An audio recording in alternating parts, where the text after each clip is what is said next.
পরিষ্কার হিসাব তো। মুক্তির বিপরীত বন্ধন। যা যা বন্ধন করেছে, আবার আকাশ কুসুম কিছু ভাববেন না যে মুক্তি মানে গাছ থেকে কিছু হবে বা এমন এমন অনুভূতি হবে, এমন এমন হয়, এরকম কিছু না। সেসব কিছু নয়। বন্ধন মানে ঠিক আছে, বন্ধন মানে সংসার। এখন বন্ধন তো আমার সেইটাই, সবার বন্ধন সেটাই। হ্যাঁ, তাহলে সংসার তো এখন আমি ছেলে মেয়ে, এখন তো আমি সংসার ছাড়তে পারবো না। তাহলে বন্ধনটা আমি সংসার ছাড়তে হবে মুক্তি পেতে গেলে, এই কথা কি? তাহলে আমি কি করে মুক্তি? বন্ধন, আপনার পাশের বাড়িটাও তো আপনার সাথে সম্পর্ক আছে তো, সেটা কি আপনাকে বন্ধন দিয়ে রেখেছে? আপনি তার সাথে বন্ধন ফিল করছেন? পাশের বাড়ির যে মেয়েটি আছে বা পাশের বাড়ির যে ভদ্র মহিলা প্রতিবেশী আছে, তার সাথে কি আপনি বন্ধন ফিল করছেন কোনো? যে না থাকলে আমার চলবে না? আপনার ছেলে মেয়ের সাথে সেটা করছেন, স্বামীর সাথে সেটা করছেন, নিজের বাড়ির সাথে সেটা করছেন। মুক্তি মানে এইটা নয় যে আপনি যেখানে আছেন সেইটাকে ছেড়ে দিয়ে নতুন কিছু করতে হবে, এটা বলা হচ্ছে না। মুক্তি মানে হলো পরিষ্কারভাবে আমাকে মানসিকভাবে কি বেঁধে রেখেছে সেটাকে দেখা। মানসিক ছাড়া কোনো বন্ধন নেই, আপনার মন ছাড়া, আপনি ছাড়া আপনার বন্ধন কেউ নেই। কোনো পুরুষ, কোনো ছেলে মেয়ে আপনাকে বেঁধে রাখেনি, আপনি বেঁধে রেখেছেন। সংসারটাই তো বন্ধন। কি বন্ধন মনে হচ্ছে আপনার? সংসার মানে কি? সংসার মানে এই সংসারের বিভিন্ন রকমের মানে অশান্তি বা এইগুলোই তো আমার মনে হয়। অশান্তি মানে অশান্তি কি আপনি ভালোবাসেন? অশান্তি কেউ ভালোবাসে না। অশান্তি ভালোবাসতে আপনি পারবেন না, আপনার মধ্যে ভগবান সেই ফ্যাকাল্টি দেয়নি, আমাদের কারোর মধ্যে দেয়নি যে আমরা অশান্তিকে ভালোবেসে ফেলবো। আমরা সমস্যা হচ্ছে এটাই, আমি শান্তি পাওয়ার জন্য যেগুলোকে ধরছি সেইগুলোকে আমি এমনভাবে ধরছি শান্তি পাওয়ার আশাতে, আর ভালোভাবে না দেখে ধরছি। আপনি দেখেননি ওর মধ্যে শান্তি আছে কিনা। আপনি বিয়ে করেছেন, আপনি কি ভেবেচিন্তে বিয়ে করেছেন? কিছু প্রথা আপনার বিয়ে ঘটিয়েছে।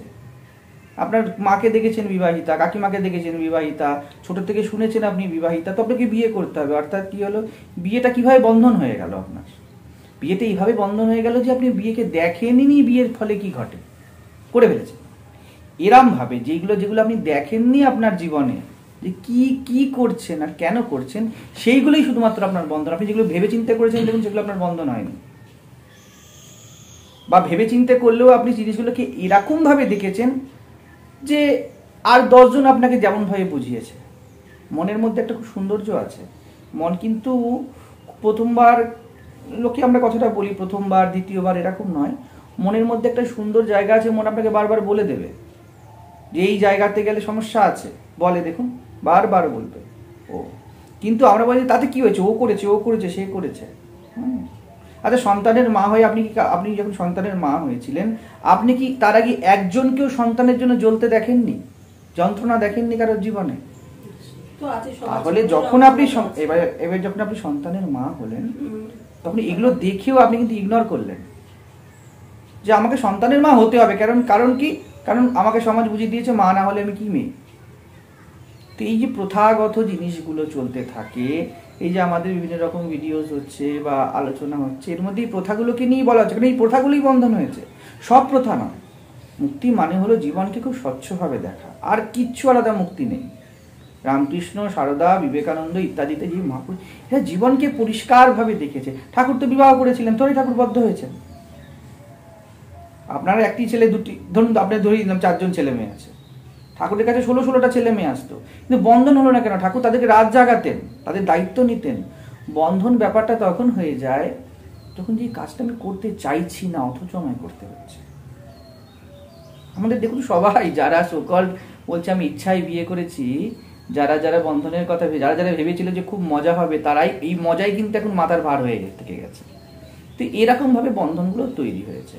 এখন সমস্যা হচ্ছে আপনি বলতে চাইছেন যে মুক্ত কিভাবে? আগে ভালো করে দেখতে হবে আপনাকে যে আপনি নিজে থেকে যেগুলোকে বেঁধে বেঁধে রেখেছেন নিজের মনের মধ্যে, আগে নিজের সাথে বসতে হবে। শাস্ত্রের 2টো কথা, এক আমি কে, একই জগৎ কি, পরিষ্কারই, আর কোনো কথা নেই শাস্ত্রের। হ্যাঁ, কোনো আপনি শুনেইছেন অনেক ভিডিও, নতুন করে কিছু বলার নেই।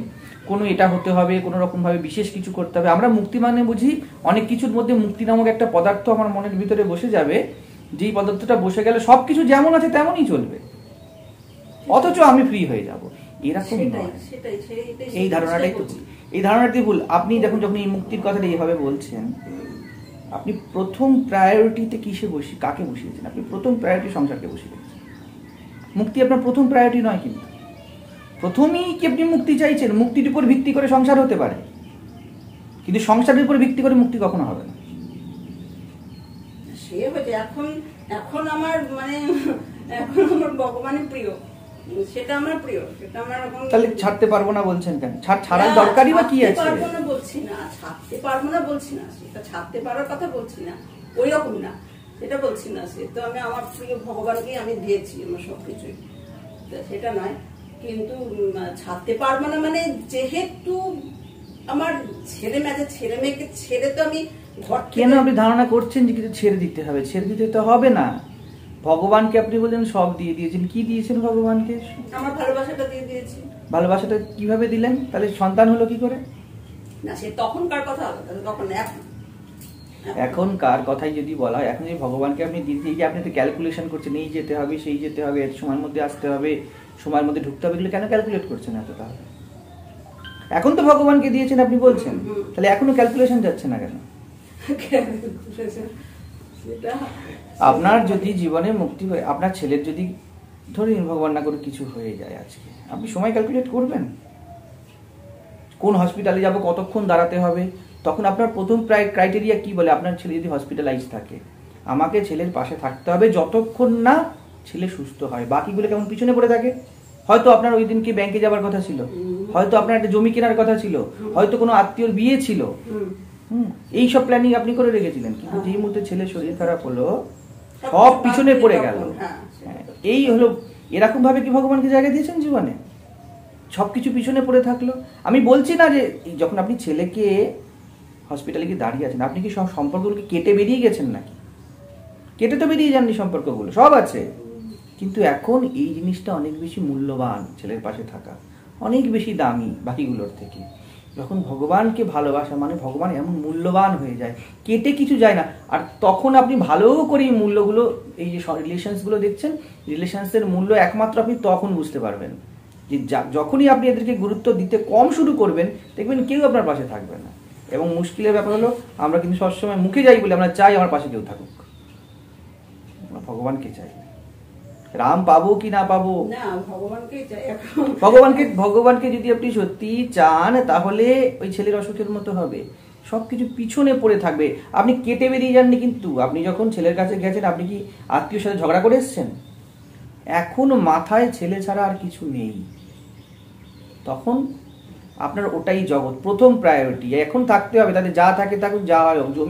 জমি কেন পরে হবে, দেখা যাবে। জমি কি থাকতে নাকি? আগে তো ছেলে। ঠিক তেমন আগে তো মুক্তি। আমাদের সবার জীব একমাত্র মুক্তির জন্য দেহ ধারণ করেছে। এতে কোনো, যে যতই বুঝিয়ে বলুক, যে যতই না বুঝিয়ে বলুক, ইভেন আপনি যত ঘোর আসক্তই হন না কেন, আপনি মুক্তি ছাড়া কিছু ভালোবাসতে পারেন না। আপনার মধ্যে সেই প্রকৃতি পশুকে যা দিয়েছে, তার মধ্যে আপনাকে একটা অতিরিক্ত গোলমাল করে দিয়েছে। আপনাদের মধ্যে, আমাদের মধ্যে অতিরিক্ত গোলমাল করেছে। আমাদের মধ্যে একটা চেতনা নামক পদার্থ ফিট করেছে, ধরুন একটা এক্সট্রা গেজেট ঢুকিয়ে দিয়েছে। দেখুন, আপনি গরু এখানে আছে পাশে, গরুকে যদি আপনি 3 বেলায় খেতে দেন, বছরে যদি একবার যদি এর যৌন খিদা মিটে যায়, এর আর কোনো সমস্যা নেই, এর মধ্যে কোনো দুঃখ বলে কোনো পদার্থ নেই। কিন্তু ব্রহ্মাণ্ডে এমন কোনো মানুষ নেই, জীব মানুষ হিসাবে যে জন্মেছে, আমাদের চেতনা আছে, সে তৃপ্ত আছে। কারণ কি, ওই যে এক্সট্রা গেজেটটা আপনাকে দেওয়া, ওটা ইউজ হচ্ছে না তো। ওই এক্সট্রা গেজেট মুক্তি চাইছে বারবার। আপনার পেট মুক্তি চায় না, আপনার চোখ কান নাক মুক্তি চায় না, হ্যাঁ, আপনার মধ্যে যে খিদে পেলে আপনি খিদের থেকে মুক্তি চান না, শরীর মুক্তি চায় না। কিন্তু আপনি তো শরীর মাত্র নন, এইখানে আপনার মুক্তি এসে যাচ্ছে। সেই জন্য প্রত্যেকটা মানুষের এইরকম হতে পারে না যে জগতে কেউ সংসার নিয়ে মেতে আছে। আমরা যেটা দেখি, তারা তো মেতেই আছে, আমি ভগবান ভগবান করি দুঃখে আছি, এরম ঘটে না, ঘটতে পারে না। কারণ ওটা ডিফল্ট এরকম। ফ্রিজের মধ্যে আপনি জিনিস ঢোকাবেন, আপনি কি বলেন ফ্রিজের জিনিসটা ঢোকা তাহলে ঠান্ডা থাকবে? ফ্রিজে ঢোকানো মানেই ঠান্ডা থাকবে। ফ্রিজে ঢুকিয়ে রাখ, এর অর্থ কি? জিনিসটা আপনি ঠান্ডা রাখতে চান, আলাদা করে বলতে হয় না। যে মানুষ হয়ে জন্মেছে তাকে মুক্তি পেতে হবে, এটা আলাদা করে বলতে হবে না। তো নির্ণয় বা ডিসিশন আমাদের উপরে। আমরা যখন, আর ভগবান আমাদের কি চয়েসটা দিয়ে রেখেছে যে তুমি মুক্ত, তোমার কাছে কি চয়েস আছে? আপনার কাছে চয়েস আছে, আপনি নিজে মুক্ত, আপনার মুক্ত ফ্রি উইল দিয়ে রেখেছে ভগবান, এটাই আপনার মুক্তি। আপনি চয়েস করতে পারেন, যদি আপনার মুক্তির কোনো অবকাশ না থাকতো আপনি চয়েস করতে পারতেন না। গরু চয়েস করতে পারে না ঘাস খাবো কি খাবো, ওকে খেতেই হবে, ও বদ্ধ হতে। আর ওর মধ্যে যেহেতু চেতনা নেই, ওর মধ্যে আর্য ওঠে না যে অন্য কিছু হতে পারে। গরুকে কেউ কোনো ভাবতে পারে, কুকুরকে কোনো ভাবতে পারে যে হাড় খাওয়া ছাড়া আমার জীবন আর কিছু হতে পারে? কিন্তু মানুষের এমন জিনিস হলো, মানুষকে ভগবান ফ্রি উইল দিয়ে রেখেছে যে তুমি চুজ করতে পারো। এবার চুজ করার সময় আমরা বন্ধনকে চুজ করে ফেলছি, বারবার বন্ধন, বারবার জীবন যতদিন আপনি বেঁচে থাকবেন জীবন আপনাকে অপশন দেবে যে আপনি কতবার চুজ করবেন। যখনই চুজ করবেন, এই উপনিষদ এটাই বলছে, গীতা এটাই বলছে, শাস্ত্রকার এটা, যখনই চয়েস করবে, যে কোনো চয়েস জীবনের, মুক্তিকে চয়েস করো। যা অর্থাৎ কি প্র্যাকটিক্যালি খাট আছে, স্ট্যান্ড আছে, মোবাইল আছে, এর মধ্যে তো মুক্তি নামক কোনো জিনিস নেই যে আপনি চয়েস করতে পারবেন। দেখে নাও কোনটা তোমাকে বন্ধন দেবে না। অপেক্ষাকৃত, জগৎ মানেই বন্ধন, শরীর মানেই বন্ধন, অপেক্ষাকৃত কোনটা তোমাকে কম বন্ধন দেবে, কোনটার জন্য তোমায় ঝুঁকতে কম হবে। প্র্যাকটিক্যালি কি করতে হবে? প্র্যাকটিক্যালি আমাকে দেখতে হবে আমার সামনে যে বিকল্পগুলো আছে কোনটা আমাকে কম বাঁধে। ঠিক আছে, এই চয়েসটা আমাদের মধ্যে দেওয়া আছে, কিন্তু আমরা কি করছি? আমরা বড় বড় বন্ধন বারবার সিলেক্ট করছি। এই জন্য আগামী কর্মের কথা বলা হয়। যখন বিবাহ করছি আমি আমার সারা জীবনের জন্য লম্বা একটা আগামী কর্ম বানিয়ে দিচ্ছি, লম্বা বন্ধন চুজ করে দিলাম। সেটাই তো মানে উপনিষদকাররা দেখে হাসেন যে ভাই তোকে দিলামই মুক্তি, যাতে তুই মুক্তি, ফ্রি উইল কেন দিলাম, স্বাধীন ইচ্ছা কেন দিলাম, যাতে তুই মুক্ত হতে পারিস, আর তুই বন্ধন চুজ করে ফেলছিস কেন বারবার? এইখানে কাজে লাগাতে হয় বিবেককে। আমি কোনটা করবো? কিছু চলে যায়নি, এখন বর্তমান স্থিতিতেও আপনি প্রত্যেকটা মোমেন্টে চয়েস করবেন। এক্ষুনি বেরিয়ে আপনি চয়েস করবেন যে এই দিকে যাবো না এই দিকে যাবো। দেখুন প্রত্যেকটা মোমেন্টে, এখন যে আপনি বসে আছেন আপনি চয়েস করছেন কোনটা কমফর্টেবল পোজ, এরম ভাবে বসতে সুবিধা হচ্ছে ভাবে বসে, এরম নির্ণয় আপনি চান না চান আপনার ঘটবে, কারণ আপনি মানুষ। পশুদেরও ঘটে, কিন্তু মানুষের মধ্যে কনসিয়াসনেস আছে, চেতনা আছে, যে এটাকে সিলেক্ট করতে পারে, এর পারে যেতে পারে। যতক্ষণ ওই কনসিয়াসনেসকে আপনি ফ্রি না করে দেবেন, যত কোটিপতিই হোক, যত গরিবই হোক, আর যেই হোক, তাকে কিন্তু যন্ত্রণায় ভুগতে হবে। এটাই বন্ধন, এটাই বন্ধন। এবার চুজ করতে হবে প্রত্যেক পদক্ষেপে কোনটা আমার অপেক্ষাকৃত কিছু না কিছু বন্ধন দেবে। যখন তাই হবে তাহলে আমি সব থেকে কম যেটা বন্ধন সেটাকেই চুজ করি। চুজ করতে খেতে আপনাকে হবে আপনার বন্ধন যতক্ষণ শরীর আছে, এটাকে অ্যাভয়েড করা যাবে না। কিন্তু নট নেসেসারি যে নির্দিষ্ট শাড়ি আমায় পরতে হবে, নির্দিষ্ট ফিনান্সিয়াল স্ট্যাটাস আমার হতে হবে, নির্দিষ্ট লোকের কাছে আমাকে ভালো সাজতে হবে, এগুলো তো দরকার নেই আমার। এইগুলোর থেকে আস্তে আস্তে কাটতে কাটতেই হতে হবে। মুক্তি মানে আলাদা কিছু নয় যে আমি বসবো কিছু হয়ে যাবে। প্রতি মুহূর্তে প্রত্যেক ক্ষণে স্বাধীন এবং উন্মুক্ত চিন্তাধারাকে চুজ করে নেওয়াই মুক্তি। সবসময় আপনার চয়েস আসবে, চয়েসের মধ্যে এমন কিছু চয়েস করতে হবে না আমাদেরকে যা আমাদেরকে নেক্সট বন্ধনে ফেলবে। এটাই মুক্তি। এটা করতে করতে করতে করতে একটা সময় এমন আসে যখন এটা স্বতঃস্ফূর্ত হয়ে যায়, তখন জগৎ আপনাকে বাঁধতে পারে না, চেষ্টা করবে আর কেউ বাঁধতে পারবে না। কারণ ওটা সবাই জেনে যাবে জগতের লোক, যখনই চুজবে মুক্তিকেই চুজ করবে, এ চুজ করবে না। যেমন আমাদের সামনে যদি কেউ আসে, আমাদের সামনে এমন কোনো কথা বলবেই না যেটাই এই গেরুয়ার পরিপন্থী, সে খারাপ হলেও আমাদের সামনে অন্তত বলবে না, কারণ এই পোশাক বলে দিচ্ছে এ চুজ করবেই না বন্ধনের জিনিস।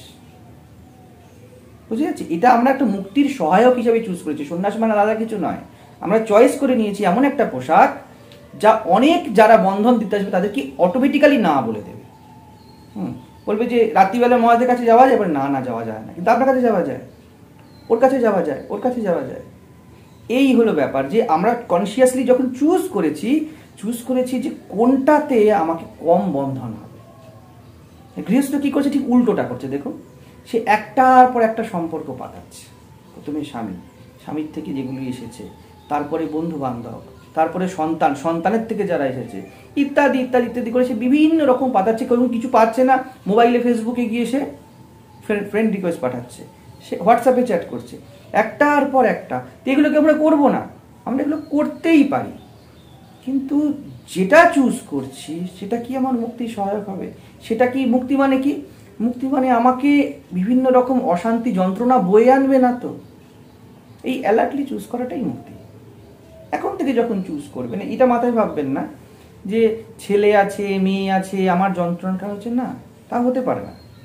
হ্যাঁ, এখন যখন আপনি মুক্তিকে, এটা আমি আপনাকে বলবো, এই কথা আমি বলছি না যে আপনি জ্ঞানকে চুজ করলে, সত্যকে চুজ করলে, ভগবানকে চুজ করলে আপনার জীবনে যা আছে সব তেমনই চলবে, তা কিন্তু না। প্র্যাকটিক্যালি পরিবর্তন আসবে। কিছু সম্পর্ক এমন হবে যা আপনাকে ছেড়ে চলে যাবে।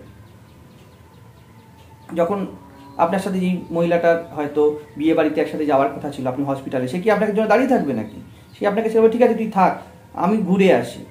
কেউ লোক বলবে ছাড় তো, ওর আজকে কাল ঝামেলা, কালকে একটা ঝামেলা, ওর লেগেই আছে, চল তুই চল। তো এরকম যেগুলি অপ্রয়োজনীয়, যেগুলি জীবনের ময়লা, এরকম রিলেশন যে পাশে দাঁড়াবে না, এইসব সম্পর্কগুলো যখন আপনি মুক্তিকে বাঁচবেন, আরো ভিভিড হয়ে উঠবে, এটা পরিষ্কার হয়ে উঠবে, তারা আরো দূরে সরে যাবে। জেনে রাখবেন ওগুলো আপনার জীবনের ময়লাই ছিল। ভগবানকে বাঁচবেন, তার পাশ থেকে যখন, ওটাই পরীক্ষা নির্ণয়ের সময়, যখন আপনি উচ্চ আদর্শকে বেছেছেন নিজের জীবনে, আর যারা সরে সরে গেল জানবেন তারা অতি নিম্ন আদর্শের লোক ছিল, তাই সরে গেছে। তাদেরকে জানবেন সরে যাওয়াই ভালো জীবন থেকে। আবার এমনও ঘটবে তার পথে এগিয়ে যেতে যেতে অনেক ঠিক ঠিক উচ্চ সম্পর্ক আসবে জীবনে, তাদেরকে আপন করে নিতে হবে। যখন জীবনের কেন্দ্রে বসবে সত্য, সত্য বসে সিলেক্ট করবে যে কি হবে কি চলবে না, তখন আর আপনার ব্যক্তিত্ব, মুনমুনের ব্যক্তিত্ব, মুনমুন চাকলাদারের ব্যক্তিত্ব আর থাকে না। কারণ মুখ্য প্রায়োরিটি পেয়ে গেছে একজন ভিতরে। একই জীবনের দেবতা বলে। মীরার সাথে এটাই হয়েছিল, মহাপ্রভুর সাথে এটাই হয়েছিল। মহাপ্রভু নিজে কিছু করছেন না তখন আসে, যে আমরা বলি না যে আমি কিছু করছি না, তিনি তো মুখের কথা, সব আমি করছি আর বলছি কিছু করছে না। কিন্তু যখন আপনি কনসিয়াসলি এনাকে বসানোর দায়িত্ব আপনার, আপনি এনাকে যতটা জায়গা দিয়ে দেবেন জীবন থেকে, যা নোংরা আছে ততটাই বেরিয়ে যাবে। এবং আপনাকে কি ফাঁকা রেখে দেবে তা না, যা যা ভালো জিনিস তা আকর্ষণ করে ভিতরে চলে আসবে। যে সম্পর্কগুলো আপনাকে সৎ পথে এগিয়ে নিয়ে যেতে পারে, দেখবেন সেইসব নতুন সম্পর্ক কিছু এসেছে, যে সম্পর্কগুলো যাবার সেগুলি চলে যাবে, জীবন বয়ে চলবে। কিন্তু তখন আপনার দুটোতেই কিছু বিশেষ এসে যাবে না, তবে ওটা শেষ পর্যায়ে হবে। কিন্তু সাহস দেখাতেই হবে প্রথমে, যে আমি যেটা চুজ করব, এক, সেটা আর বন্ধন দেবে না, দুই, তা মুক্তির সহায়ক হবে। চুজ যখন করতেই হবে, আমি এই দুটো ভিত্তিতেই নির্ণয় হবো। বুঝা গেল? আনন্দ তো আছে, মানে ভগবানকে পেয়ে যে আনন্দ, সে আনন্দ তো তুলনায় হয়, মানে তার কথা ভাবলে তার এত যে আনন্দ, সেটা সেই যে পেয়েছে বোধহয় সেই জানে যে এত আনন্দ। কিন্তু যাই হোক, মানে শেষটা কবে হবে, মানে সেই এটা তো এখন ঠিক আছে, কিন্তু সেই চরম অবস্থা হয়ে গেলে, চরম অবস্থা বলে কিচ্ছু হয় না। চরম অবস্থা ভোগ করার মতো কোনো ভোক্তা বেঁচে থাকে না। চরম অবস্থা তাকে বলে যখন আপনি মরেই গেছেন, শারীরিক ভাবে না, আপনি যখন মানসিক ভাবে মরে গেছেন। চেতনা যখন আত্মায় যায়, চেতনা শেষ হয়ে যায়। এই জন্যই তো যেতে চায় না। আমরা যেই প্লেটা কন্টিনিউ করছি, কেন করছি? অহং মরতে চায় না। কিন্তু অদ্ভুত জিনিস, অহংর সাথে দুটোই আছে। অহং সর্বোচ্চকে চায়, সর্বোচ্চের কাছে গেলে সে মরবে, দুটো একসাথে সত্য। এটাই মানুষ জীবনের বিড়ম্বনা। অহং মরতে চাইবে না, ও খেলা শেষ করতে চাইবে না, কর্মের কাণ্ড ঘুরতে থাকবে, একটার পর একটা জবাব দেবে, এটা ওর টেন্ডেন্সি ওর করার। কিন্তু ওর ভিতরে ভিতরে ও কিন্তু একমাত্র উচ্চতম যে তার কাছে সে ঝুঁকবে। সেই জন্য দেখবেন আমরা কোনো জিনিসের মধ্যে খুঁত আছে সেটা পছন্দ করি না। আপনি কিন্তু চয়েস করেন, এখানে চয়েস কাজে লাগবে না। আপনি পছন্দ করেন না, কেউ পছন্দ করে না। আপনি একটা জিনিস কিনতে গেছেন, তাতে খুঁত আছে, কোনো ব্যক্তি আছে পছন্দ করবে। একটা শাড়ি কিনতে গেছে, সেটা ছেঁড়া আছে, যত সুন্দর শাড়ি হোক আপনি পছন্দ করবেন না। অর্থাৎ কি, আমাদের অহং ভিতর থেকে বিভিন্ন ক্ষেত্রে, যেই মানুষটি খুব দেখতে সুন্দর, খুব সুপুরুষ, অথচ দুশ্চরিত্র, কোনো স্ত্রী তাকে পছন্দ করবে না। উল্টো দিকে পুরুষের ক্ষেত্রেও তাই, যত সুন্দর স্ত্রী হোক, তার চরিত্র ঠিক না থাকলে আমরা সুচরিত্রতাকে ইনহেরেন্টলি ভালোবাসি।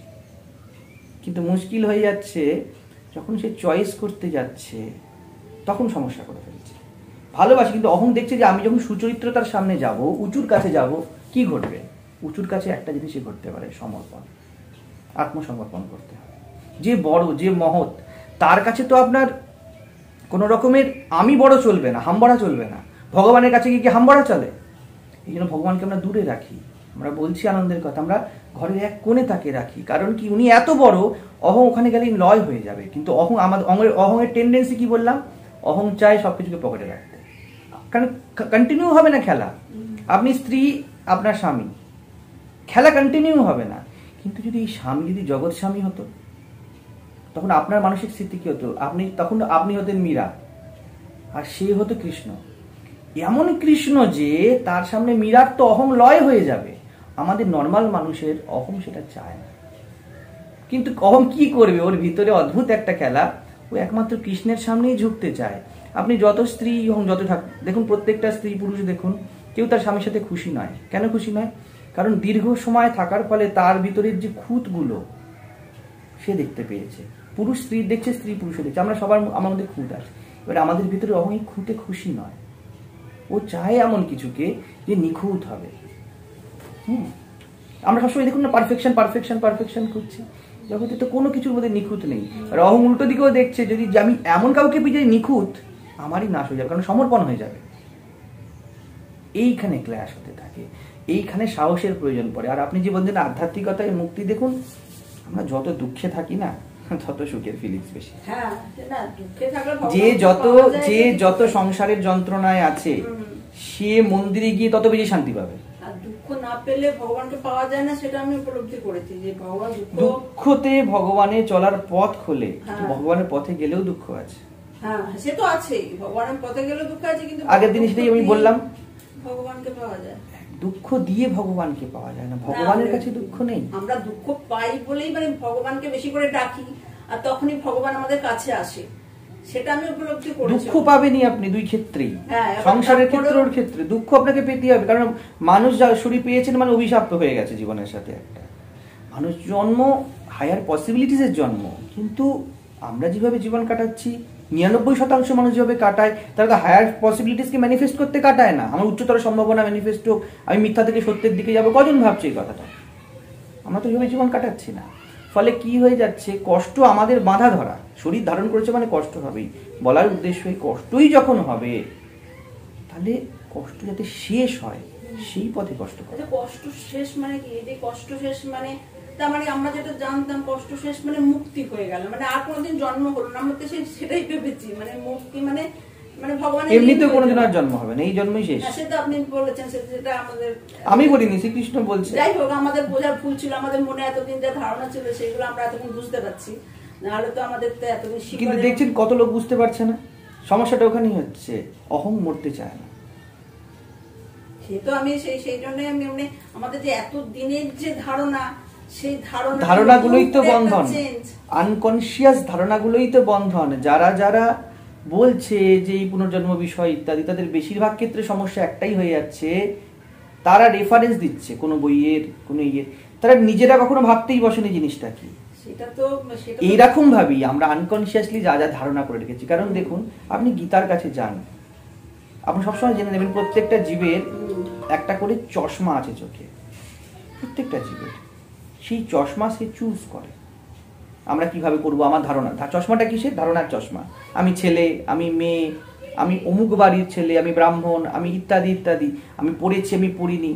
ওই চশমা নিয়ে আমরা যখন শাস্ত্রের কাছে যাচ্ছি, তখন ওই চশমা দিয়ে ধারণা দিয়ে দেখা হচ্ছে। সেই জন্য যারাই বলছে এই বিষয়তে বিরোধিতা করতে নামছে, বেশিরভাগ ক্ষেত্রেই দেখবেন তারা নাই ওই মহারাজ কি বলেছেন, গীতার ওই শ্লোকে কি আছে, সে কখনো নিজে নিয়ে বসেনি। যে নিজে নিয়ে কনসিয়াসলি বসবে, ট্রুথ তার কাছে আসবে, অসুবিধা হবে না।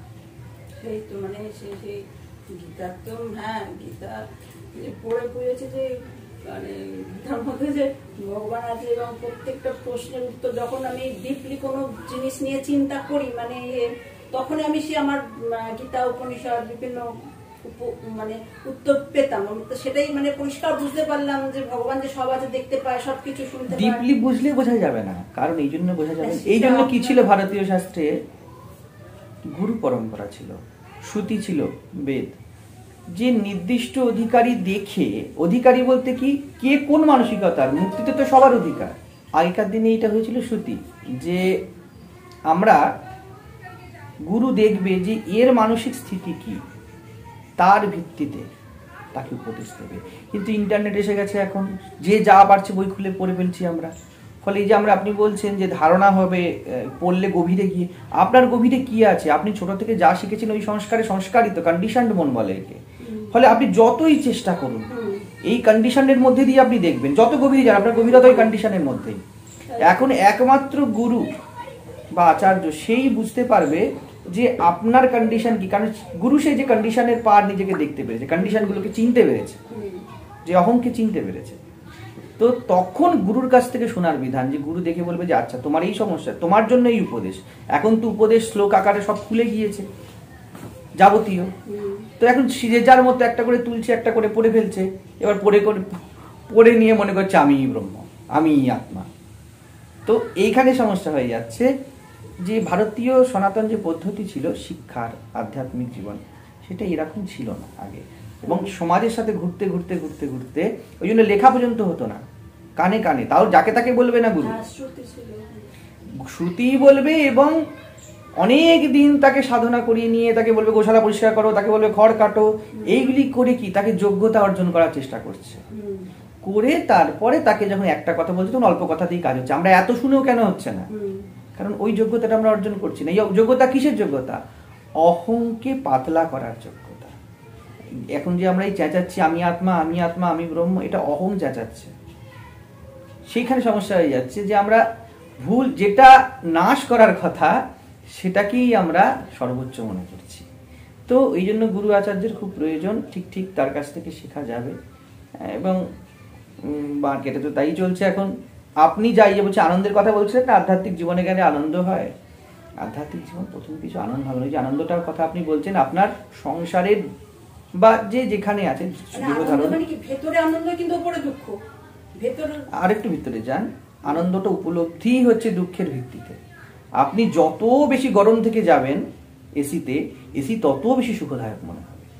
যে মন্দিরে কি আধ্যাত্মিক জীবনের প্রথমেই বলছে খুব আনন্দ পাচ্ছি, আধ্যাত্মিক জীবনে আনন্দ সে কিছু পাচ্ছে না পাচ্ছে পরের কথা, সে সংসারে অনেক জ্বলে এসছে এটা নিশ্চিত। হ্যাঁ, তো আধ্যাত্মিক জীবনে চরমতম দাম দিতে হবে ঢুকে প্রথমে। চরমতম দাম মানে কি? আপনি আপনার বন্ধনগুলোকে ভিভিড করে দিবেন।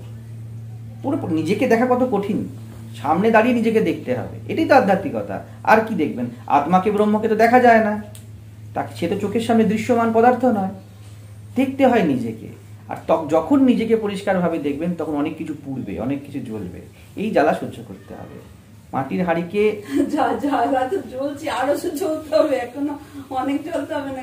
এই জ্বলনটা আপনারই কালেকশন, এই জ্বলনটা আপনার কানেকশন। দুরকম জ্বালা হয়। একরকম জ্বালা হলো, একরকম জ্বলছে এখন সংসারে জ্বলছে, এর অন্ত নেই, জ্বলতে জ্বলতেই মরতে হবে, শেষ। কিন্তু যে মুক্তিকে কনসিয়াসলি চুজ করে নেয়, সে তার জ্বলাকে বলে জ্বলতে যখন হবেই এমনভাবে জ্বলবো যাতে শেষ পর্যন্ত জ্বলা বন্ধ হয়। মুক্তি মানে জ্বলার শেষ। আচ্ছা, যারা আমি বলছি মুক্তি, আপনি বলছেন মানে আপনার, আমরা তো কিছু বুঝি না, যাই হোক আপনার এতে বলছি যে মানে আর জন্ম হবে না, মানুষের দেহ চলে গেলে এমনিতেও আর জন্ম হবে না, অমনিতেও আর জন্ম হবে না। না, তাহলে মুক্তি পাচ্ছে, একটাই অপশন। মুক্তি না পাচ্ছে, তফাৎটা কি হচ্ছে? মুক্তি যে পাচ্ছে সে রিল্যাক্সলি বসে আছে এই মুহূর্তে।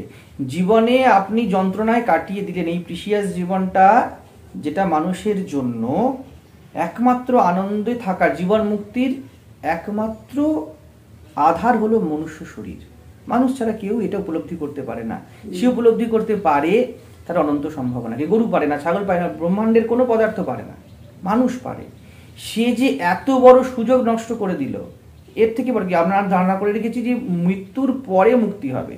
তার জীবন যে যন্ত্রণায়, অশান্তিতে, বিভিন্ন রকমের জ্বালাতে কেটে গেল, বিভিন্ন রকম ব্যর্থ প্রয়াসে ছুটে ছুটে কেটে গেল, এর থেকে বড় ব্যর্থতা কি হতে পারে? তার জীবন ব্যর্থ হলো। তো আপনি, আপনার যদি জন্ম না হয়, আগামী কাল ধরুন আপনার জন্য আগামী কাল নেই, আজকে সারাদিন আপনি মার খেতে খেতে কাটাতে রাজি, কালকে তো নেই, আগামীকাল তো নেই আমার জন্য, মরে যাব, তাহলে তো সুইসাইড করলেই মুক্তি হয়ে যাবে। তাহলে যারা যারা ব্রহ্মজ্ঞান চায়, ব্রহ্মলীন হতে চায়, তারা সবাই সুইসাইড করে ফেলুক। যেই সুইসাইড করে বলবে ব্রহ্মজ্ঞান হয়ে গেছে। মৃত্যুই যদি মুক্তি হয়, আর এটাও তো ভাবুন, কিন্তু মানে যারা মুক্তি চায় বা এই যে আধ্যাত্মিক পথে, তারা তো সবাই জানে যে কষ্ট বেশি পায়, কিন্তু আবার কষ্ট বেশি পায় না, প্রত্যক্ষ কষ্ট পায়। কষ্ট আপনি তিলে তিলে কষ্ট পাচ্ছেন, আপনার পিঠে একটা বিষ ফোড়া আছে, আপনি কষ্ট পাচ্ছেন কি পাচ্ছেন না? আপনি কিছু করলেন না, ধিকি ধিকি যন্ত্রণা চললো। মুক্তি যে পাশে বলে বিস্ফোরণকে অপারেশন করে ফেলবো, সে বেশি কষ্ট পাবে, কিন্তু তার মুক্তি ঘটবে ওই বিস্ফোরণ যন্ত্রণা থেকে। একটা সময় আসবে যখন আর বিষ পড়া কষ্ট দেবে না। আর যে ফাটাবে না সে এখন যতদিন আছে বিষ পড়ার পিঠে চলতে থাকবে, সে দিকি দিকি সাবধান হয়ে তাকে চলতে হবে, কোথাও ঘষা না লেগে যায়, রস পড়ছে রস মোছো, সে অপারেশনের যন্ত্রণা পাবে না হয়তো, কিন্তু সারা জীবনই বিষ পড়া। দেখেছেন? আপনার জীবন দেখছেন? আপনার বাড়ি আছে তো?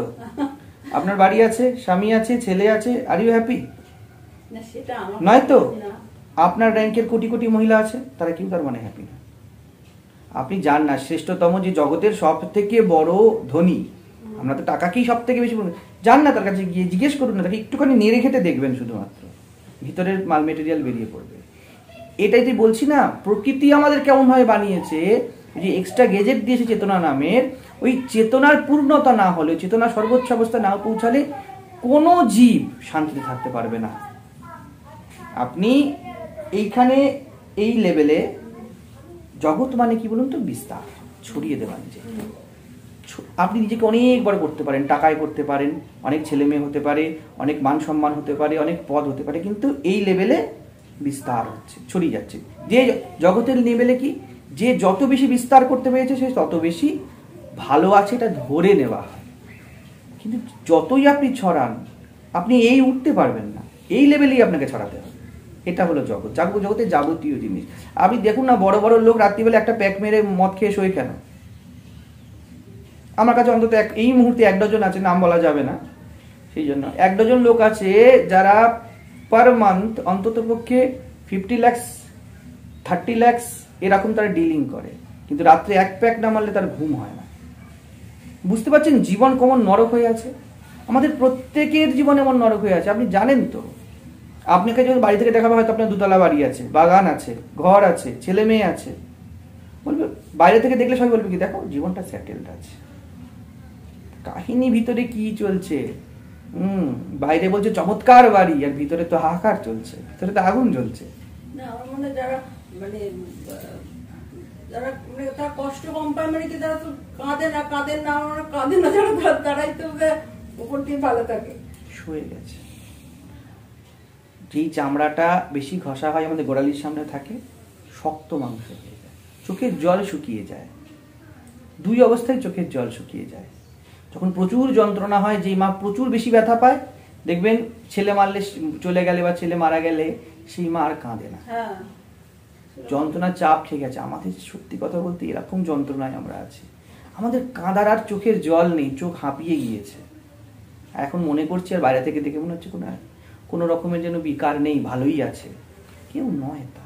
আপনি যে কাউকে খুঁজে দেখুন, আপনি যে কোনো জিনিস, একে উপনিষদ বলেছে পরীক্ষলোকান, পরীক্ষা করে দেখো, পরীক্ষলোকান। তারপর নেক্সট স্টেপ কর্মচিতান। কর্মচিতান মানে ত্যাগ, ত্যাগ মানে সন্ন্যাস নয়, শুধুমাত্র যে কোনো জিনিসকে ত্যাগ করতে বলছেন না সরাসরি উপনিষদ, বলছে পরীক্ষলোকান। আরে বাবা, তুমি দেখো, তুমি যা চাইছো বা এতদিন পর্যন্ত তুমি যা যা চেয়েছো, সেটা কি তার দেওয়া কথা রাখতে পেরেছে? আপনি বিয়ে করেছিলেন কি জন্যে? আপনি দেখুন, আপনি কেন বিয়ে করেছিলেন?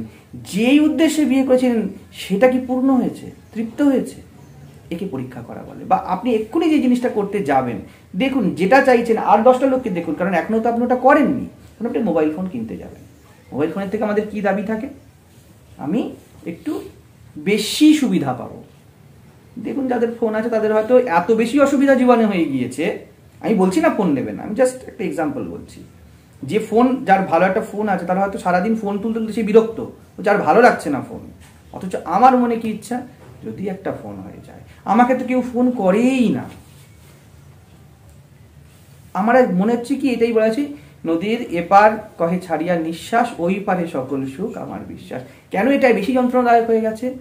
আগেকার দিনে ভোগের পরিমাণ কম ছিল, মানুষ 10টা 15টা 20টা ভোগ করতে করতে বুঝে যেত যে এর মধ্যে কিছু নেই। এখন তো লক্ষ লক্ষ ভোগের আইটেম এসে গেছে জগতে, বিভিন্ন পথ, কোথায় যাবেন সারা পৃথিবী চলে আসতে পারেন এখন। ফলে সার একটার পর একটা অপশান সে অ্যাপ্লাই করে যাচ্ছে, যতই অ্যাপ্লাই করছে তার কিছুতেই তৃপ্তি হচ্ছে না। কিন্তু দেখছে কি, ঘড়ির টাইম আপ। আপনি 50টা ভোগ করতে আপনার 50 বছরে গেল, নয় 50 বছর পর আপনি বুঝতে পেরে গেলেন। আপনি এখন বর্তমানে জগতে এত কনজামশনের উপায় আছে, ভোগ আছে, আপনার 50টা জন্ম কাফি হবে না যে এই পুরো ভোগটাকে শেষ করি, যথেষ্ট নয় 50টা জন্ম। ফলে কি হচ্ছে, প্রত্যেকটা মানুষ এই ভোগের পিছনে ছুটে যাচ্ছে। সে ভোগ করার উদ্দেশ্য একমাত্র এটা বুঝে নেওয়া যে ভোগে কিছু হবে না, এছাড়া ভোগ কিছু করতে পারে না, শুধু ভোগান্তই দেওয়ার জন্য ভোগের দরকার, আর কিছু নেই, আর কোনো কারণ নেই। ভোগ কাঠ কি জন্য আছে? কাঠ জ্বলে যাওয়ার জন্যই আছে। কাঠ যদি চিরকাল, আমি জ্বালানি কাঠের কথা বলছি, আমার কাছে অনেক জ্বালানি কাঠ আছে, ধরুন কোনো কাজে লাগবে আমার, যদি ওটা কিছু না পোড়াই। আবার এটাও সত্যি, ওই কাঠ যদি পুড়ে গেল তাহলে শেষ হয়ে গেল। ভোগ এইরকমই, আপনি অনেক কাঠ জোগাড় করে রেখেছেন ভোগের, যত করবেন ওটার লক্ষ্যই হলো আপনাকে শেষ অবধি পৌঁছানো, তাহলেই আপনার রান্নাটা হবে জীবনের, জ্বালাতে হবে। তো এত কাঠ এখন চারিদিকে হয়ে গিয়েছে আমাদের, আমাদের জীবন কেটে যায়। আর এই আপনার যেমন মনে হচ্ছে যে ওই মানুষটা খুশি আছে, ঠিক এরকম প্রত্যেকটা লোকের মনে হচ্ছে। আমি এগুলো বলি অনেক সময়, যে সোফায় বসে আছে তার মনে হচ্ছে যে কালনের গদিতে বসে আছে সে বড্ড খুশি, যে কালনের গদিতে বসে আছে তা বলছে এই গদিটা যন্ত্রণা, এর থেকে মাদুরে শুলে ভালো, ব্যাক পেন হয়ে গেল আমার, ভেবেছিলাম 2 লাখ টাকা দিয়ে বেডের কিনেছি, কিন্তু সেটা আমার ব্যাক পেনের কারণ হয়ে গিয়েছে। যার কাছে অনেক লোক, আপনি ধরুন সংসারে আছেন, আপনার মনে হচ্ছে যন্ত্রণা, বড় লোকের বাড়িতে বউদের কি দেখুন, কথা বলার লোক নেই, তার ফেসবুকে চ্যাট করে বেড়ায়, কেউ খুশি নেই এই জগতে। এইটাকে আমি বলছি বলে শুনতে হবে না, আপনি একেই বলে চোখ ঘুরিয়ে দেখা, একেই বলে সচেতনতা, একেই বলে মুক্তির পথ। আপনাকে যে আলাদা কোথাও চলে যেতে হবে তা না, যা প্রথাগত ধারণা যা চলছে এটা কি, এটাকে নেড়ে ঘেটে দেখা, এই হলো মুক্তির শুরু। আপনি যদি নেড়ে ঘেটে না দেখেন, এই প্রথাগুলো আপনাকে চালাবে। দুটো জিনিসই ঘটবে, না এই প্রথাগুলো আপনাকে চালাবে, রীতিনীতিগুলো আপনাকে চালাবে, আপনি মা, আপনি স্ত্রী ইত্যাদি বলবে, এবং আপনি কিভাবে চলবেন এটা সমাজ নির্ধারণ করে দেবে, এবং আপনাকে ওইভাবেই চলতে হবে। এটাই হলো বন্ধন। যখন আপনি প্রথাগুলোর মধ্যে দেখতে শুরু করবেন, এর অন্তঃসার শূন্যতা বুঝতে পেরে যাবেন, তখন কর্মচিতান ঘটে। একেই বলে পরীক্ষা, পরীক্ষা দোকান। পরীক্ষা যদি করে নেন একবার, কিন্তু পরীক্ষা করার রিস্ক আছে। প্রত্যেকটা জিনিস কিন্তু বলে দেবে যে আমার ভিতরে কিছু নেই, দোষ না, খালি, পূর্ণ খালি, কিচ্ছু দিতে পারবে না। আপনি যা চান কিচ্ছু দিতে পারবে না, না স্বামী, না পুত্র, না পরিবার, না টাকা, না শরীর, না নাম যশ। আপনি দেখবেন আপনি এমন কিছু চান যা পূর্ণ, এর বেশি মানুষ চাইতে পারে না। অন্ততপক্ষে মানুষের কাছে অপূর্ণ থাকার, অপূর্ণ কথাটাই আপনি পছন্দ করেন না, আপনি পূর্ণ পছন্দ করেন। আপনাকে মিথ্যা কথা বললে আপনি পছন্দই করেন না, এটা আপনার মধ্যে বসানো আছে।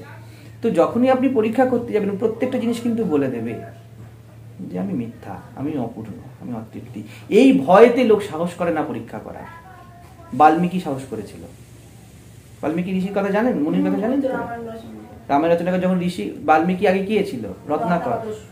রত্নাকর দস্যু যখন যখন ঋষির সাথে দেখা হলো, বা অনেকে নারদের কথা বলে, নারদ কি বললো? বললো যাও, যাদের জন্য করছো তারা কি তোমার সাথে এই পাপের ভাগ নেবে? রত্নাকর উত্তর জানতো, অবশ্যই জানতো, ওটা তো কাহিনী বলছে। রত্নাকর উত্তর জানতো, আপনার বোঝার সুবিধার জন্য বা যারা শুনছে তাদের বোঝার সুবিধার জন্য বলছি। রত্নাকর উত্তর জানতো, রত্নাকর সাহস করেছিল কি প্রশ্ন করার। আপনি উত্তর জানেন, আপনার পাশে আপনার স্বামী পুত্র কেউ দাঁড়াবে না ঠিক সময়তে, আপনি সাহস করছেন না প্রশ্ন করার, কারণ মিষ্টি মিষ্টি তো লাগছে বন্ধন। এই সাহসটুকু দিদি নামই হলো মুক্তির পথকে সিলেক্ট করে নেওয়া। তখন যে পরীক্ষা করেছে জীবজগৎকে, তার কর্মচিতান হবে, তার ত্যাগ অটোমেটিক্যালি আসবে। চোখে ধুলো পড়েছে, হাত অটোমেটিক্যালি চোখে যাবে, তাই তো? কাপড়ে আগুন লেগেছে, কাপড়টাকে ছিঁড়ে ফেলবেনই ফেলবেন, মানে ভাবনা চিন্তার ব্যাপার নেই, আপনার মধ্যে এটা ইনহারেন্ট আছে। যখনই দেখে দেবেন পরীক্ষা করে, যখনই পরীক্ষা করবেন, এটা বাঁধা ধরা, জগতের সব জিনিস উত্তর দিয়ে চলে যাবে যে আমার দ্বারা হবে না। যদি কেউ এমন পান কোথাও, কোনো জিনিস, বস্তু হতে পারে, ব্যক্তি হতে পারে, নৈব্যক্তিক হতে পারে, যে এই উত্তর দিতে পারছে আপনাকে যে আমি অন্তঃসার শূন্য না, জানবেন সে ভগবান। ভগবান ছাড়া এই উত্তর কেউ দিতে পারবে না, সে পূর্ণ, পূর্ণই একমাত্র এই কথা বলতে পারবে। আমি তো সত্যি কথা বলতে, প্রথমত তো আমি কোথাও বেরোই না, জানি না, যাই হোক, তো বলেছি আমি বাবা মার মধ্যে যেটুকুনি যা গুণ দেখেছি, তারপরে বিয়ের পর থেকেই ইয়ে হয়, নানা রকমের ঘাত প্রতিঘাত বলে দিচ্ছি। তারপরে আমি ভগবানকে, এবং তাকেই আমি উপলব্ধি করেছি, এবং আমি বাইরে কোথাও সেরকম যাই না বা জানি না। আর দীক্ষা বলতে ওই যে বললাম, মায়ের কাছে দীক্ষা নিয়েছিলেন, মা ভূতেশানন্দজির কাছে দীক্ষা নিয়েছিলেন। আর আমার তখন মানে নিজের একটা ইয়ে ছিল যে আমাকে দীক্ষা নিয়ে করতে হবে। ওই যাই হোক, আমারও ইচ্ছা ছিল, আর মাকেও বলে সেই জন্য মাও দিয়ে দিল আমার কথা ভেবে তো যাই হোক, আমি তারপরে উপকারটা পেয়েছি। আমি আমার মানে যে গুরু যে মানে কি বলবো, গুরুর উপলব্ধি পেয়েছি। কিন্তু আর তো কোথাও নেই, সেই জন্য আপনার কাছে এসেছি। এখন ওই বিভিন্ন কি উপকার পেয়েছেন আপনি? কি উপকার পেয়েছেন? উপকার পেয়েছি মানে উপকার পেয়েছি মানে উপলব্ধি করতে পেরেছি যে ভগবান যে আছে চারিদিকে দেখছি। হ্যাঁ, কিভাবে? ওই যে বললাম একদিন হঠাৎ একদিন মানে ডাকতে ডাকতে গীতা পড়তে পড়তে তখন মানে নিজেকে বাঁচানোর জন্য মানে ভীষণ ভাবে গীতা পড়তাম, মানে মন দিয়ে পড়ার চেষ্টা করতাম, আমার মন প্রাণ দিয়ে আমি তাকে ডাকতাম। দিয়ে তারপরে একদিন দেখলাম যে মানে কেন ডাকতেন? মন প্রাণ দিয়ে হঠাৎ করে ডাকার ইচ্ছা হলো? ডাকলাম আপনি নিজে বাঁচার জন্য, নিজেকে ভালো থাকার জন্য বা বাঁচার। খারাপ কি ছিলেন সেটা বলুন, এটাতে বুঝলাম। খারাপ কি ছিলেন যেটা থেকে ভালো থাকতে চাইছিলেন? অশান্তি, ঝগড়াঝাটি। আসল কাহিনী এইখানে। সে অশান্তি ঝগড়াটি মিটে গেছে? না, সেটা মিটে যায়নি বটে। তাহলে গীতা পড়ে কি উপকার? না, সেটা মিটে যায়নি বটে, কিন্তু এইটুকুনি তো আমি বুঝতে পেরেছি যে মানে ভগবান যে আছে চারিদিকে দেখছে, শুনছে, এটা আপনি শুনেছেন? এটা আমি বুঝেছি।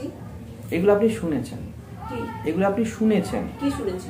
ভগবান চারিদিকে দেখছে, ভালোবাসে। কি ভগবানের কি কাজ নেই চারিদিকে তাকিয়ে তাকিয়ে দেখবে? না না না, ওই শোনা নয়। আমার মানে ভেতরে বললাম তো একদিন হঠাৎ করে মানে পড়ছি যখন এই ষোড়শ অধ্যায়টা, তখন হঠাৎ দেখলাম যে কে যেন ভেতর থেকে বলে উঠলো যে তুমি দৈবী সম্পদ নিয়ে জন্মেছ। হঠাৎ করে আমি তখন বুঝলাম যে কে আছে ভেতরে, কে কথা বললো। তারপর থেকেই আমি যেন মাঝে মাঝেই মানে ইয়ে করলাম। তারপরে আরেকদিন দেখলাম যে বললো যে তুমি যদি দৃঢ় বিশ্বাস রাখো তাহলে তোমার তত্ত্বজ্ঞান লাভ হবে। তখন আমি মানে আধ্যাত্মিক তত্ত্বজ্ঞান এসব কিছু মানেই বুঝতাম না, কিছু বুঝতাম না। কিন্তু তাহলে এই দুটো যে জানলেন, এই যে বুঝলেন, তারপর জীবনটা কিভাবে কাটলো? না, জীবনটা কাটলো মানে ওই সারাদিন তাকে উপাসনা করেই কাটে আমার সারাদিন।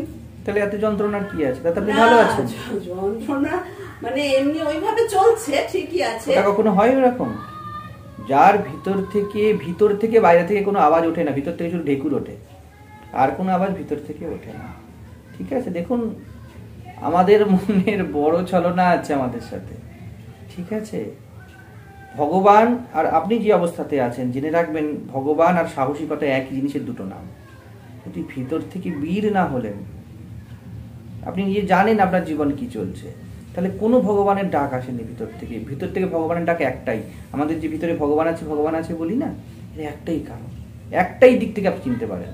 আপনার ভিতর হাঁপিয়ে ওঠে, সে বাঁধন ভাঙতে চায়, সে সবসময় চায় যে এমন কিছু পেয়ে যেতে যেটা পেয়ে গেলে আর কিছু পাওয়ার মতো ইচ্ছা যেন না থাকে। মানে আমরা যখনই কিছু চাইতে যাই তখন ওটা দিয়ে আমার কি আশা থাকে, এটা পেলে ব্যাস, ওই সময়ের জন্য এটা পেলে ব্যাস।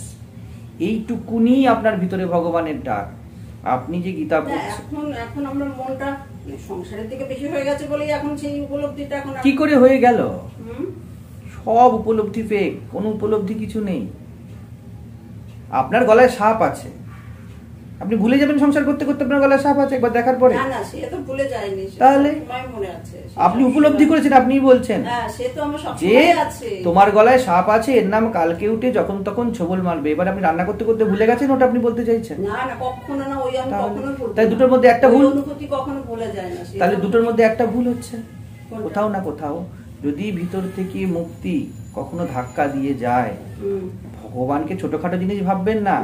তিনি যাকে ডেকেছেন, তিনি যাকে তার কথা যে একবার শুনে নিয়েছে, মন গিয়ে তাই লিপ্ত হলো। আমার যতই হোক, আমি এটা কখনো অস্বীকার করতে পারবো না যে আমি যা ভেবেছি বা উপলব্ধি করেছি কখনো ভুল। এটা আমি কখনো ইয়ে হবে না। হতে পারে আমার জীবনে অনেক দুঃখ দিয়ে যাই হোক, যাই থাকুক, কিন্তু আমি যা ভেবেছি বা আমার যে উপলব্ধি, সেটা যে একদম মানে 100% সত্য, সেটা অন্তত আমি জানি। এইটুকুনি আমি বলতে পারি। 100% সত্য যা, এখন আমি কতটা পালন করতে পারছি কি করে হবে এটা কি করে কেউ কি করে হতে পারে? আমি তো এক্ষুনি তো বললাম আপনাকে, আপনি জেনে গেছেন এই ঘরে আগুন লেগেছে। আপনি কথাটা কেমন বলছেন বলুন তো? আমি 100% জেনেছি ঘরে আগুন লেগেছে, আমি 100% জানি আমাকে বাঁচতে হবে, দুটোই সত্য, অথচ আমি ঘরে বসে আছি। আপনি ঠিক এই কথাটা বলছেন। আমি জেনে গেছি যে তোকে তত্ত্বজ্ঞান লাভ করতে হবে, তারপরে আমি সংসার করছি। দুটো কি করে সত্য হতে পারে? আপনি আমাকে বলুন। আপনি জেনে গেছেন আপনার হাজবেন্ড দুশ্চরিত্র, তার সাথে আপনি সংসার করে যাচ্ছেন। আপনি জেনে গেছেন যে আপনার বাবা নয়, তবু তাকে বাবা বলে যান। এগুলো সম্ভব? এগুলো যদি সম্ভব হয় একসাথে, তাহলে এটা সম্ভব। আপনি যেতে গেছেন, আপনি বাঘ, আপনি সিংহ, তারপর আপনি ঘাস খেয়ে যাবেন, সেটা না। তাহলে কি বলছেন? ওগুলো নয়, ঠিক না। কিসের? আমাদের জীবনের প্রত্যেক সময় একজন ডাক দিয়ে যায়, এটাই তো আমি বুঝি চয়েস, ডাক দিয়ে যায়। কারণ প্রত্যেকটা ভোগের পরে যে যন্ত্রণা হয় না, যে কোনো ভোগের পরে প্রত্যেকটা যন্ত্রণা একটা তার ডাক, যে ভাই এটা নয়, এটা নয়। ওই যে অনুভূতি বলছেন, ওটাকে আমার করতে যাবেন না, ওটা তার কৃপা। আপনি আপনার নয়, আপনার। কিন্তু এটাও ঠিক কথা, এটাও যদি আপনি সত্যি বলেন, আমি কিছু জানতামই না, কিছু বুঝতামই না। অহেতুকী কৃপা তো বটেই, আমি এই সম্বন্ধে কিছুই জানতাম। এই অহেতুকী কৃপাও যে তাকে বলছেন, এটা সবার জীবনে আসে, আপনার জন্য স্পেশাল না। সবার জীবনে, ওর জীবনে আসবে, ওর জীবনে, সবার জীবনে আসবে, আসছে, প্রত্যেক মুহূর্ত আসবে। কিন্তু ওতে সাড়া দেওয়ার দায়িত্ব আমাদের। আর যে ওটা ধারণা করতে পেরেছে, আপনি যে বলছেন না 100% সত্য, ওই ডাক যার কাছে 100% সত্য, এটাও 100% সত্য, তার কেউ বাঁধতে পারবে না, তার পায়ে শিকল থাকবে না। ঠিক বসুদেবের মতো, যার হৃদয় একবার কৃষ্ণ এসে দেখা দিয়ে গিয়েছে, যে কৃষ্ণকে একবার কোলে ধরেছে, তাকে আর কোনো কংসের কারাগার বাঁধতে পারবে না। এই পরবর্তীকালে দেখুন, তার মানে কি দুটো জিনিস হবে। এক, যদি ওই ডাক আপনি পান, যে কেউ পায়, তার পক্ষে সম্ভব নয়। যে মিছরি পেয়েছে তার তো চিটে পুড়ে থাকা সম্ভব নয়। হ্যাঁ, সে তো বটেই নয়। আমাদের বিনয়ী হওয়া উচিত যে আমরা যার পসিবিলিটি, আপনার ভিতরে এক কথায় আপনার অনুভূতি যা বলছেন, আপনার ভিতরে সম্ভাবনাটা কোনো সময় একবার আপনাকে ডাক দিয়েছিল, এবং আপনি ওই ডাকে, আপনার কোনো অধিকার ছিল না, আপনি ওই ডাকটাকে ইগনোর করেছেন, সেই জন্য আপনার জীবন যন্ত্রণা। আমাদের সবার কাহিনী এই, আমরা যেই মুহূর্তে ওই ডাককে ইগনোর করি, ও ভিতর থেকে ডেকেই চলেছে, কিন্তু চারিদিকের আওয়াজ কি ডাকটা শুনতে দিচ্ছে না। এবং আমাদের সিলেক্ট করতে হবে, আমি আমার জানলা বন্ধ করবো কিনা। সে তো ধরুন এখন আমার মানে চিন্তা ভাবনা সব তো ওই মানে গীতা উপনিষদ ওই তাকে নিয়েই আছে। আর তাহলে কি বলছেন যে নয়? কি নয় মানে আমার যে ধারণা ভাবনা এগুলো সব মানে ভুল হচ্ছে। কোন আমার চিন্তাটা, এখন যে চিন্তাটা করছি, ধারণা ভাবনা সব ঠিক হচ্ছে, কিন্তু ধারণা ভাবনার উপরে আপনার যে আস্থা, যেইভাবে আস্থা, ওই আস্থা ঠিক নয়। আপনি এই আস্থা তো আছে, আস্থা তো অবশ্যই আস্থা আছে বলে আপনি না, ব্যাপারটা বুঝতে হবে। আপনি কোনো একটা গ্রস জিনিসকে ভেবে নিচ্ছেন, ওইটা আমি বুঝে গিয়েছি, ওই সময় এরম বোঝা কিছু হয় না। কোনো নির্দিষ্ট সময় আমি কিছু বুঝে গিয়েছিলাম তা হয় না, প্রত্যেক মোমেন্টের বোঝা। এটাই মুক্তিকে প্রত্যেক মোমেন্টে সিলেক্ট করতে হয়, যতক্ষণ শরীর আছে। শ্রীরামকৃষ্ণকে প্রত্যেক মোমেন্টে সিলেক্ট করতে হয়েছে। মারোয়ারি 10,000 টাকা দিচ্ছে, নেব কি নেব না। নরেন এসেছে ঠাকুরের কাছে, ঠাকুরকে সিলেক্ট করতে হচ্ছে, নরেন কিভাবে গাইড করব। মুক্তি প্রত্যেক মুহূর্তে সিলেকশন। এটা হতে পারে না যে আমি কোনো সময় কিছু বুঝে গিয়েছি, তারপরে সেটাকে সিলেক্টেড করিনি। এক সময় আমার কোনো একটা অভিজ্ঞতা হয়েছিল, এক সময়, এরকম এক সময় কিছু হয় এক সময় না, সে তো আছে, এখনো আছে, সেটা সবসময় আছে। কিন্তু মানে তখন এখন হয়তো সংসারের দিকে মনটা হয়তো বেশি দিয়ে ফেলেছি, যার জন্য এখন উপলব্ধি অতটা আনন্দ, ওইরকম আনন্দ ফেক, ওইগুলো বেকার কথা। ওই যে আনন্দ উপলব্ধির কথা বলতে, ওটা হতে পারে না। যেটা আপনি বলছেন সেটা সিনেমা দেখলেও আনন্দ হবে, ভালো অদ্ভুত একটা উপলব্ধি হলো। শুনুন, আপনি যে মন নিয়ে চলছেন, যাকে আপনি মন বলেন, আপনি এইটুকু যা জানেন নিজের মন সম্পর্কে, তার মনের 10%, 90% ভিতরে আছে। ওই মন যে কিভাবে খেলবে, কত দূর অব্দি যেতে পারে। মানুষ নিজেকে প্রতিপন্ন করার জন্য সুইসাইড পর্যন্ত করে ফেলে। একটি ছেলে একটি মেয়ের মধ্যে কি ঘটে, একটা ছেলে, বেশিরভাগ জোয়ান ছেলে মেয়ে করে সুইসাইড, নিজেকে মেরে ফেলছে, যা এত প্রিয় শরীর মেরে ফেলছে। কেন মেরে ফেলছে? তার মানে আপনি যে উপলব্ধি সত্য বলছেন, ওই ছেলের জন্য ওই মেয়েটার প্রেম কত সত্যি, তাহলে যে সুইসাইড করে ফেলছে।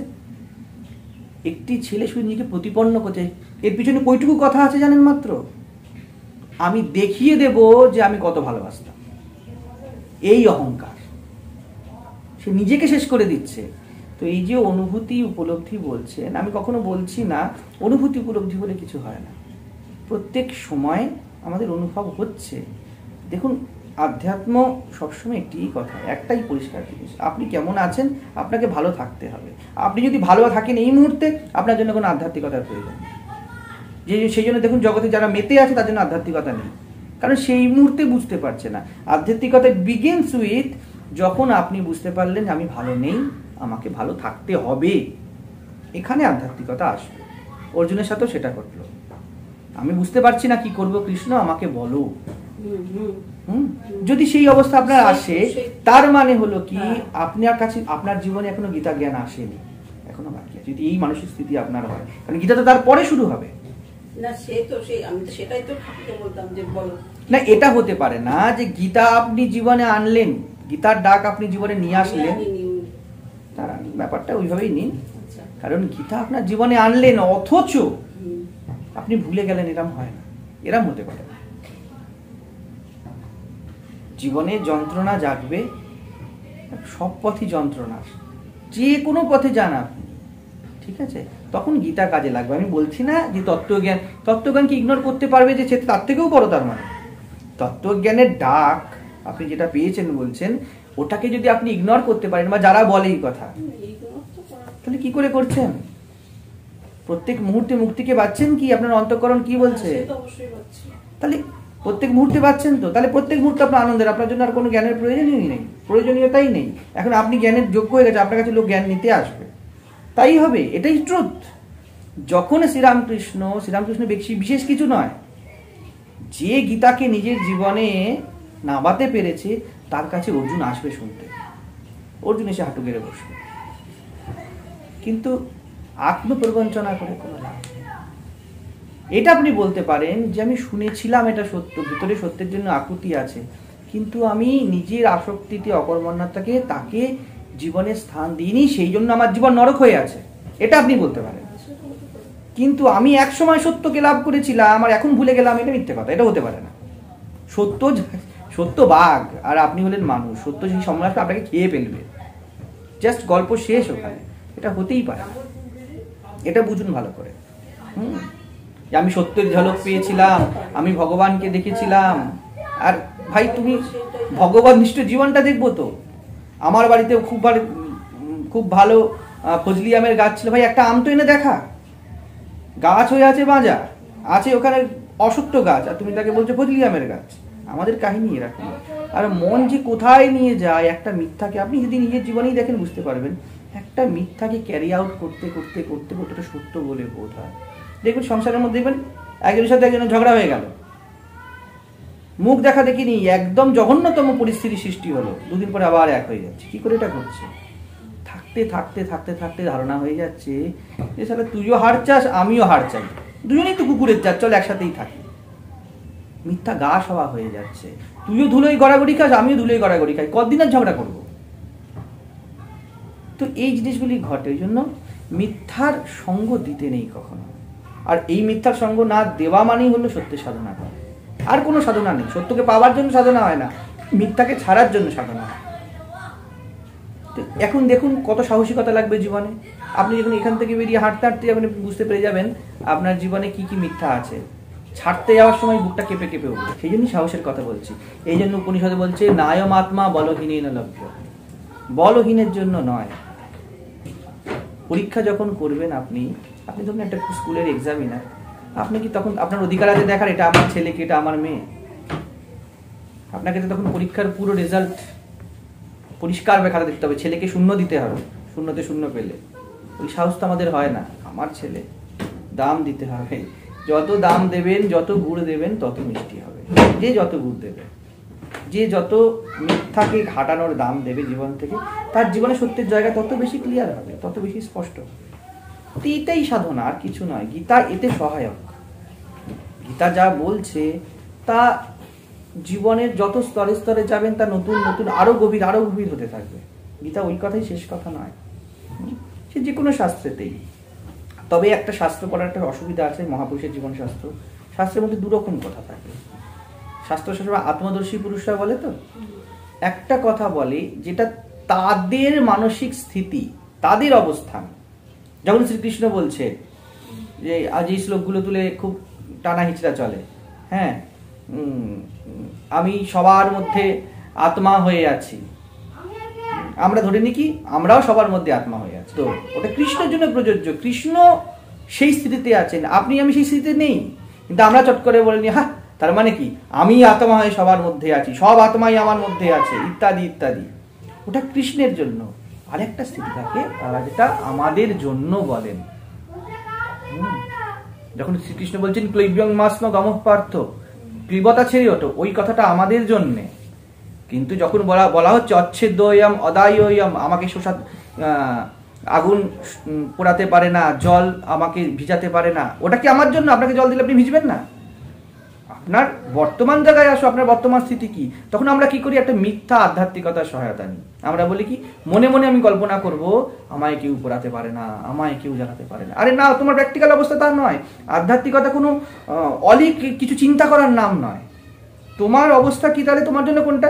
আগে তুমি তোমার জীবনে ক্লৈব্যং মাস্ম, তুমি আবার কাপুরুষতা ছাড়ো। আগে তুমি যেগুলোতে যা করণীয় সেগুলো তুমি করছো না, যেগুলি করা উচিত ছিল অলরেডি পেন্ডিং হয়ে আছে সেগুলোর দিকে তুমি তাকাচ্ছ না, নিজের জীবনের ভুলগুলোকে সংশোধনের চেষ্টা করছো না। তোমার জন্য এইটা প্রযোজ্য। কিন্তু আমরা কি বলবো, না না, জীবনে যা ভুল করেছি সব কন্টিনিউ হতে থাক। আমি ঠাকুর ঘরে স্নান টান করে ঠান্ডা গায়ে ঠান্ডা মাথায় গিয়ে বলবো শিবোহম শিবোহম। কারণ কি, শঙ্করাচার্য বলেছে। আমরা এইটা ভুল করি। সব কথা শাস্ত্রের আমার জন্য প্রযোজ্য নয় এই মুহূর্তে। রামকৃষ্ণ দেব যখন বলছে যে রাম যে কৃষ্ণ, এবার যদি আমি বলতে শুরু করি যে রাম যে কৃষ্ণ, ওই কথা আমার জন্য প্রযোজ্য নয়। তিনি যখন বলছেন ঈশ্বর লাভ জীবনের উদ্দেশ্য, ওই কথা আমার জন্য প্রযোজ্য। তার জন্য আমাকে, কিন্তু ওই কথাকে যদি অ্যাপ্লাই করতে হয় আমাকে অনেক দাম দিতে হবে। তখন বলতে হবে সবই তো এক, ঈশ্বর ছাড়া জগতে আছে কি? খুব ভালো করে হাড়ে হাড়ে জানি আমার জীবনে কি কি গোলমাল আছে, কিন্তু তাকে ঢাকার জন্য আমরা ঠাকুর ঘর নামক একটা পদার্থ বানিয়েছি। তার মধ্যে ঢুকে গিয়ে আপনি যেমন বলছেন আমি শান্তি পাই, কারণ আমি জানি আমি নিজে হাতে এমন অশান্তি চারদিকে বাঁধিয়ে রেখেছি, ঠাকুর ঘরের দরজা বন্ধ না করলে আমার শান্তির আর কোনো পথ নেই।